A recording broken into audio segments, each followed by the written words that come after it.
Long ago there lived in the land of Israel a little girl named Hannah. As she played with her doll, she looked forward to the day when she would have a real little baby, all her own. As the years passed, Hannah grew up to be a lovely young lady. And one wonderful day she married a fine young man named Elkanah, who loved her and was kind and generous to her. Both Hannah and her husband trusted in God and worshipped Him. And together they prayed that He would bless them with a little child. But as the years went by, Hannah's childhood dream did not come true. She did not have a baby of her very own.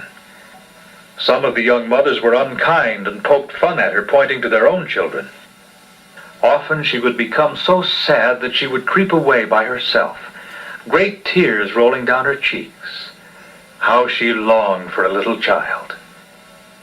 Each year, Hannah and her husband made a journey to a place called Shiloh to worship God in His tabernacle there. And this year, Hannah had a special matter to take up with the Lord. She asked God to give her a baby and promised that if she had a son, she would bring him to serve in God's house. And not long after, God answered Hannah's prayer. How happy they were when the baby was born. They called him Samuel, which means asked of God.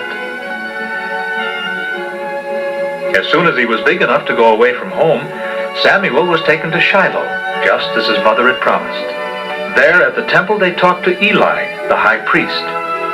"Take Samuel and train him for the Lord," Hannah said. Now Eli was getting old and knew that he should begin to train someone to take his place someday.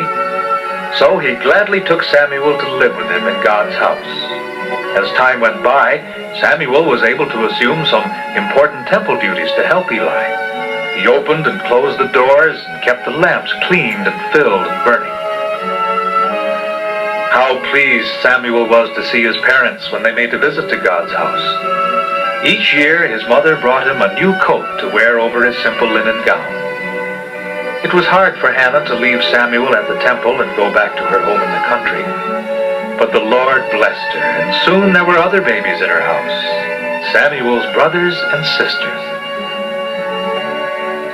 As Samuel grew older, Eli taught him to read the scrolls which contained the laws and history of God's people, the Israelites. The people grew to love Samuel and were ready to listen when he read to them from the books of the law. But the Bible says, Samuel did not yet know the Lord. He was in God's house and he knew about God. But that was all. One night, as Samuel was asleep in bed, he was suddenly awakened by a voice calling, "Samuel, Samuel." He sat up quickly. Who was calling? It must be Eli. He ran into the high priest's room. "Here I am, you called me?" Eli was very surprised. "No, I didn't call. Lie down again." So Samuel went back to bed as he was told. Soon the voice called again, "Samuel, Samuel."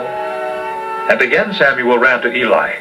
And when Samuel said, "Here I am, for thou didst call me," Eli shook his gray head. "I called not, my son. Go and lie down again." Samuel went back to his bed. But he was puzzled. Who could have awakened him? Who could have called him?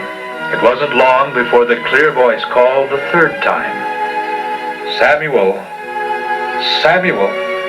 Again the boy ran into the aged priest's room.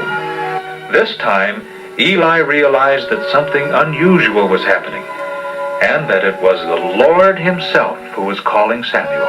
Eli said, "Go and lie down. But if you hear the voice again, say, 'Speak, Lord, for thy servant heareth.'" This time Samuel couldn't sleep. He waited in the darkness, his heart thudding against his ribs. Did Eli mean that the Lord Jehovah was calling him? That He would speak to him? Could the God who came in glory to Shiloh have a message for a little boy? Then came the wonderful voice, "Samuel, Samuel, speak, Lord, for thy servant heareth." The Lord was there and talked to Samuel and told him of many things that would happen in the future.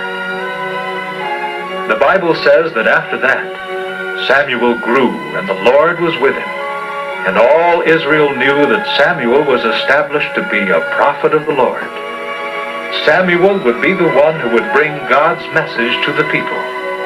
It wasn't enough that his parents loved and worshiped God, or that he had been dedicated to the Lord and served in God's house, or that he was familiar with the laws of God and was respected and loved by the people. Samuel had to know that the Lord Jehovah was his God. He had to give his heart and life to him.